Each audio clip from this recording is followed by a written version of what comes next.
amma fata na da addu'a na shine duk shugabannin adawa, mai girma Atiku Abubakar, mai girma Peter Obi, Rotimi Amechi, Rauf Aregbesola, kai duk ma shugabannin adawa gaba ɗaya. Fata na shine su zo mu shiga jam'iyyar SDP mu sake yin wata APC ɗin. Abin da ke ɓata min rai ba ma da na sani ba ne, shine gwamnatin da muka ba goyon baya wanda muke da yaƙinin za ta yi tasiri, za ta yi abin kirki.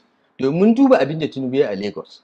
Muka ce duk da matsalolin shi, duk mun sani cewa ai Chicago da me duk wayannan abubuwan kowa yana da masafiya, amma muka ce look, in dai zai irin aikin da ya gyara Lagos a Najeriya, alhamdulillah mu ba shi goyon baya.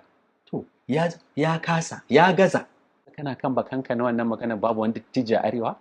A'a, ba cewa na yi babu wani dattijo a Arewa ba. Ni na san mutanen da nake magana. Ba dattijai ba ne, 'yan siyasa ne. Kuma kuɗi suke karɓa su bi wannan ɗan takara ko su bi wannan jam'iyya. Ba don Allah ba don Arewan ba. Ni na sani. Sartsan harshe ne kenan. Ka gane? Ka gane ko? Now, a lokacin ne magana na shekara na 62. Ko ina a duniya wanda kai shekara 62 ya zama dattijo.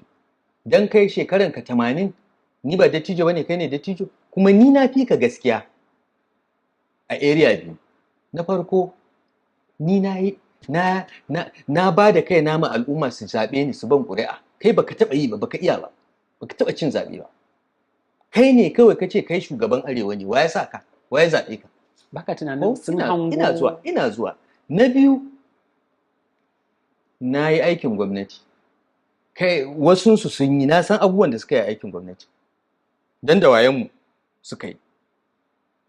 Na yi aikin gwamnati, kuma ni na san yadda na yi ƙoƙarin riƙe gaskiya a aikina da kuma advancing interest ɗin Arewan da suke magana. Sai ka fito ka ce a'a abin in dattijan Arewa ne tsakaninsu da Allah na gaskiya, ai ya kamata su tsaya su ce gaskiya bayan shekara 8 na Buhari mulki ya koma kudu. Haka dattijan Arewa zai tunani.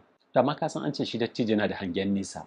Baka tunanin wannan abin da kake da na sani suka hango? Ba abin da suka hango. Dan Tinubu ba su kuɗi bane lokacin da sun canza sun ce a yi shi.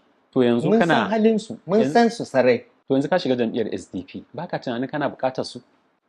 Wallahi ni al'umma nake bukata in yi magana. Za ka yi takara? Ban sani ba. Ai ba ni ne zan ce zan takara ba.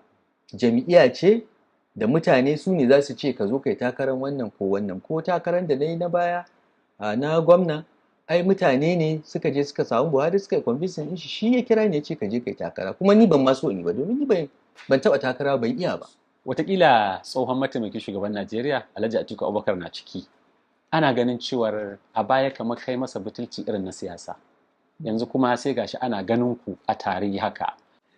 Well, Vice President Atiku Abubakar mun yi aiki da shi, kuma na ji daɗin aiki da shi, kuma I believe ya yi babban gudunmawa a shugabancin Najeriya.